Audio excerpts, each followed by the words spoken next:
चलो इसी बीच सीधे रुक कर लेते हैं। दंतेवाड़ा से एक बड़ी खबर सामने आ रही है, जहां पर पूर्व विधायक भीमा मंडावी की बेटी ने सुसाइड कर लिया है।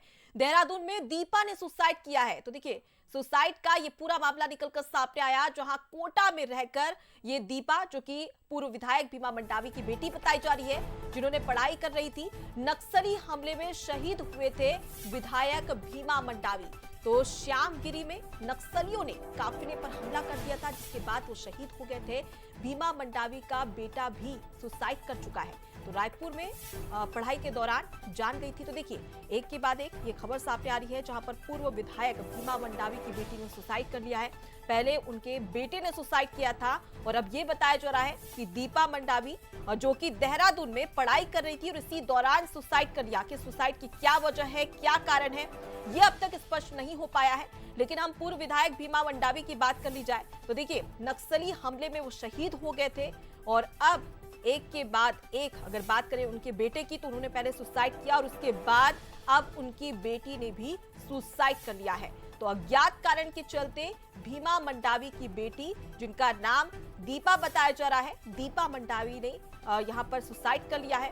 और बताया जा रहा है कि कोटा में रहकर वो पढ़ाई कर रही थी, लेकिन देहरादून गई थी और देहरादून में ही सुसाइड कर लिया। तो अब ऐसे में सबसे बड़ी बात कि देहरादून में ऐसा क्या हुआ दीपा मंडावी के साथ कि उन्होंने आत्मघाती कदम उठाया और सुसाइड कर लिया।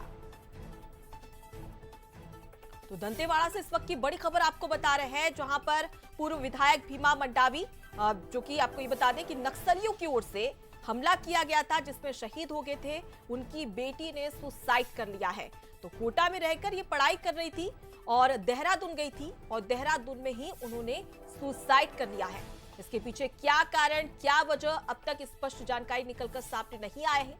लेकिन दीपा मंडावी ने आत्मघाती कदम क्यों उठाया, इसकी जानकारी ले लेते हैं। हमारे साथ में ब्यूरो हेड रजत जुड़ चुके हैं। रजत, फिलहाल क्या जानकारी मिल पा रही है कि ऐसा क्या कारण जिसके चलते दीपा मंडावी ने सुसाइड कर लिया?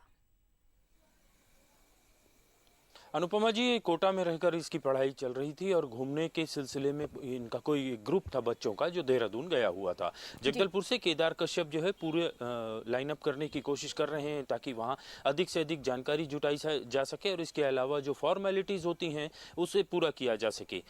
इससे पहले की अगर बात करें तो इनके जो पिता थे, दंतेवाड़ा के विधायक रहते हुए, 19 अप्रैल 2019 को श्यामगिरी के पास नक्सलियों ने इनकी जो है वो विस्फोट से इनके काफिले को उड़ा दिया था, जिसमें वे शहीद हो गए थे। दंतेवाड़ा में चल रहे लोकसभा चुनाव का कैंपेन करने के लिए वे निकले थे, और उसके बाद इनकी पत्नी जो है उन्हें चुनाव लड़ाने की तैयारी थी, लेकिन बीजेपी की टिकट किसी और को मिली, और इसी समय में ये बच्ची दीपा जो है ये चर्चा में आई थी। दरअसल इसने व्हाट्सएप पे एक बहुत मार्मिक वीडियो बीजेपी के जो बड़े नेता है उनसे मार्मिक तरीके से अपील करते हुए अपनी मां के लिए टिकट देने की पैरोकारी करने की कोशिश की थी। उसके बाद ही ये बच्ची चर्चा में आई थी, और आज इस तरीके की खबर आई है। और दंतेवाड़ा में जो सरकारी आवास है, चूंकि महिला आयोग की सदस्य हैं ओजस्वी मंडावी, तो स्वाभाविक तौर पर वहां मातम छाया हुआ है। उनके जानने वाले जो लोग हैं, पार्टी से जुड़े जो लोग हैं, वे लगातार वहां पहुंच रहे हैं, और जो सीनियर नेता हैं वे लगातार इस बात के लिए प्रयासरत हैं कि जितनी जल्दी हो सके इस मामले से जुड़ी बातें वो सामने ला सकें, और जो फॉर्मेलिटीज हैं वो पूरी करने के बाद शव हासिल किया जा सके। जी बिल्कुल। तो अब ऐसे में देखने वाली बात है, क्योंकि जिस प्रकार से आपने भी जानकारी दी है कि देहरादून अपने दोस्तों के साथ में दीपा मंडावी घूमने के लिए गई थी, लेकिन इसी दौरान उनके साथ ऐसा क्या हुआ कि उन्होंने आत्मघाती कदम उठा लिया। फिलहाल के लिए बहुत शुक्रिया रजत आपका, तमाम जानकारी हम तक पहुंचाने के लिए।